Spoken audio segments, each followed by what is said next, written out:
So in 2014, D&D launched with 12 playable classes, and in 2019, the Artificer was added to the game. That is the story you know.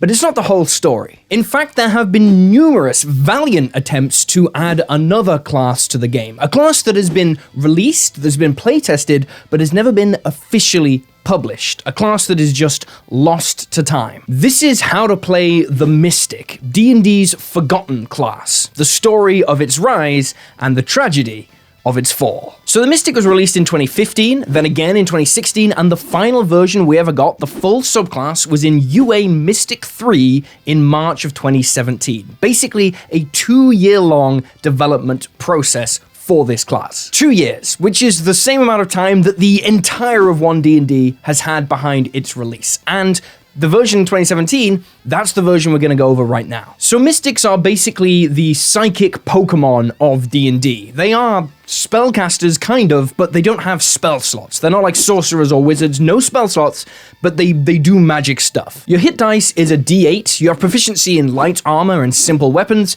So far, you are just the same as a warlock. You also have proficiency in wisdom and intelligence saving throws, like the wizard, and you get 2 skills from this list. So at first level, you get this Psionic Talents feature. This is basically the Mystic's version of cantrips. You get 1 at level 1 and you unlock more as you level up, and you can cast these Psionic Talents without any psi points. More on psi points later. There's stuff here like Energy Beam, which is basically your version of the Sacred Flame cantrip, but you choose the damage type. There's the Mystic Charm one, which is basically the Friends cantrip. You get the idea. This is the stuff that you can do every turn without burning a resource. You also get Psionic Disciplines, which are kind of like a mix between a spell and a feat. You get 1 at first level and you finish the game with 8 at level 20, plus any that you get from your subclasses. All of this stuff is shown in the Mystic table, we'll talk more about that later, and Intelligence is your spellcasting modifier for all of these psionics. There are 40 of these psionic disciplines, right? And instead of using spell slots, they use psi points, which are a lot like a monk's key points. You can use these psi points to do cool things, like deal extra damage to someone when you hit them with a weapon attack, or knock someone backwards,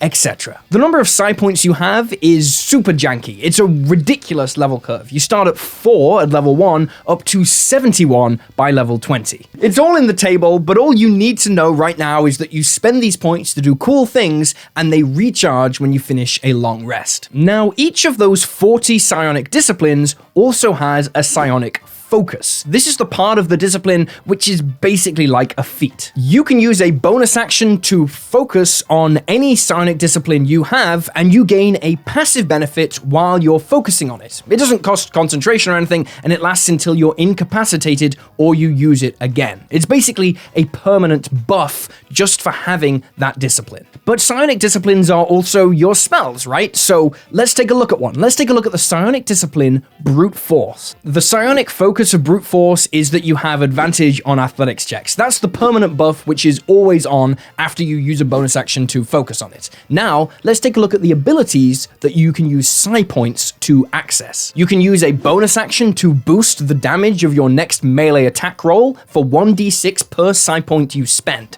That one is basically like a mini Divine Smite. You can also use a reaction to knock an enemy back 10 feet per psi point you spend when you hit them with an attack if they fail a strength save. This one's kind of nasty. This one's a little crazy with spike growth. This one's good. Or you can spend any number of psi points to leap up to 20 feet per psi point spent. This doesn't technically increase your movement speed, but considering you can leap up to 140 feet with this feature, I'd totally allow it if you wanted to burn all your psi points into a mega jump. Finally, you can spend 2 psi points as a bonus action to gain a +5 to all strength checks until the end of your next turn. Okay, so that's a lot, right? And that's only one discipline. There are 40 of these. It is absolutely not an exaggeration to say the Mystic is by miles the most customizable class ever considered for D&D. There is a discipline that lets you just become Ant-Man. Yes, literally, you become Ant-Man. So having 40 disciplines to choose from, each of which has like 4 abilities baked inside it, makes the Mystic incredibly complicated, but you only really need to track the ones that you actually have, and you don't have that many, especially in the early game. Just pick a couple that look cool to you and use psi points to activate their abilities. That's it. So there's one thing left to talk about at level 1, and that is your psi limit. This thing is also shown in the handy little table. No matter how many psi points you have, you can just never spend more than your psi limit on any ability at any one time. This forces you to not spend all your psi points on one crazy, mega, superpowered punch at level 1, funny though that sounds. Okay, so that's the most complicated part of the class done. Now let's talk about later abilities and subclasses. But first, what's this? What's up, bros? As a sexually active male myself, I sure do hate it when my woman goes shopping. Okay, that was a lie. I'm not actually a sexually... I guess you could say I'm in between partners right now. That was also kind of a stereotype. I don't have any problem with people shopping. I just wanted to look cool in front of you guys, I guess. The point of the sketch was going to be that going shopping with your girlfriend is boring. I would imagine. I'm completely alone. But wouldn't it be great if shopping wasn't boring in D&D? Well, now it doesn't have to be. Ghostfire Gaming's Seeker's Guide to Enchanting Emporiums is out now on Kickstarter. It's a 250-page illustrated anthology of magic item stores and traveling traders. Every shop has a history, NPCs, quests, adventure outlines, encounter prompts, and unique products and services. I love that they also include role-playing advice alongside game statistics, so you have everything you need to bring your game to life. We could even roleplay being in a relationship or something. Like if one of us was lonely? I don't know, it might help. Just kidding. JK trolling. I'm doing fine. Make D&D more than a dungeon crawl. Bring magic items and personality into your narrative with the Seeker's Guide to Enchanting Emporiums. Out now on Kickstarter, link below. Now back to the Mystic. So at second level, you get this feature called Mystic Recovery, which is pretty simple. When you spend psi points to activate an ability, you can use a bonus action on that turn to gain temporary hit points equal to the psi points you spent. This means that psionic abilities that don't use your bonus action get a little bit stronger because they leave that bonus action free to tank up with temporary hit points. Now, this isn't that much defensively at lower levels, right? You're probably spending 2 psi points per turn at most, but at higher levels, this can translate to up to 71 temporary hit points across a day, which is pretty good. You also get telepathy at level 2. It's basically the telepathic feat. It's good because you can act as sort of an invisible, undetectable communication relay between your party. At level 4, you get your ASI and a pretty wacky feature called Strength of Mind, which basically lets you swap out your Wisdom save proficiency for a proficiency with another saving throw of your choice. You can do this anytime you finish a short or long rest, and honestly, having proficiency in Wisdom saving throws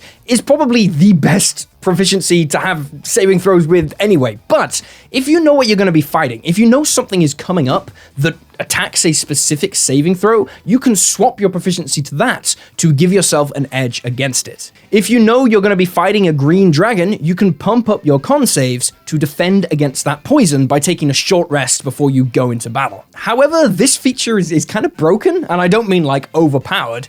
It literally doesn't work, because if you multiclass into Mystic, right? If you start as a fighter and multiclass into Mystic, you don't have Wisdom saving throw proficiency. What does this feature do if you don't have that initial Wisdom save proficiency? And honestly, nobody knows. This is what happens when a class gets abandoned before these niche interactions can be ironed out. But anyway, at 8th level, you get this thing called Potent Psionics, and respect to the mad lad at Wizards of the Coast who did this, but they literally just took the cleric's potent spellcasting and divine strikes features, smushed them together, and gave them to the Mystic. You get extra damage when you hit a creature with a weapon, and you get to add your intelligence modifier to all damage rolls from your psionic talents. Those are your cantrips, remember. Then at level 10, you get this consumptive power feature, which is very cool, and it's a very blood hunter-y style ability. Now, instead of spending psi points on an ability, you can spend your own hit points instead. You want to spend 7 psi points to activate an effect, you just reduce your maximum hit point total by 7, and you take 7 damage, and boom, it happens. You can channel your powers using your own flesh and blood, and this is a huge boost to the available psi points that you have across a day. For all the power gamers out there cooking up a combo right now, I'm going to remind you that you can't use your hit points to fuel an ability and then use a bonus action to get temporary hit points equal to the hit points you just spent with your second level ability.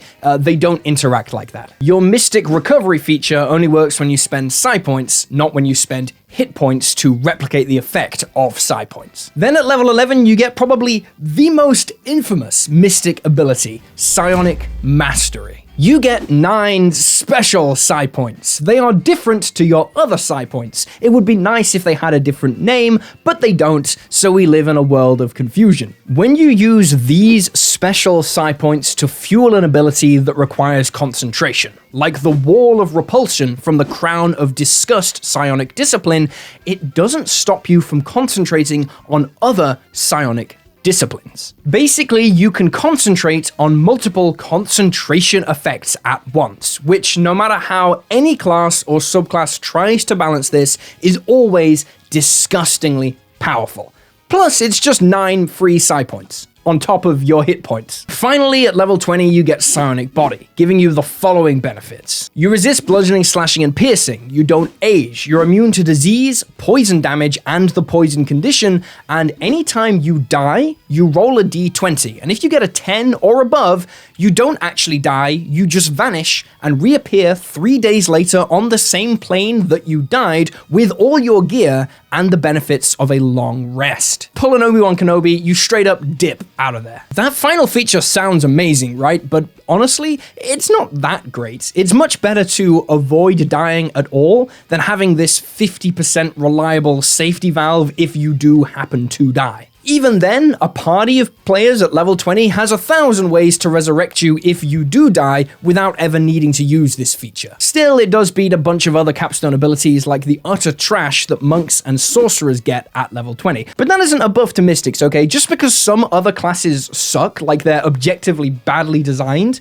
at high levels, doesn't mean the mystic one is suddenly broken. It's okay. It's fine for a level 20 ability. But wait, there is subclasses to talk about, and even though there's a lot we could say about the Mystic already, you're going to want to hear this. There are 6 Mystic subclasses, and by the way, I just want to point out that this single UA document from 2017 has only 1 fewer subclass than the Druid, who's been around for the entirety of 5e. We need more Druid subclasses. Okay, so every subclass gives you 2 bonus disciplines from that specific subclass's discipline list. Every subclass has their own few disciplines that you get to pluck from at level 1. Then each subclass has their own little bit of flavor. The Order of Avatar gives you medium armor and shields and some light buff effects for the party, including healing. Order of Awakened is basically a detective style subclass that lets you see the history of an object that you study. It's a really good roleplay class with an amazing late game ability, which is basically just the monk's empty body feature,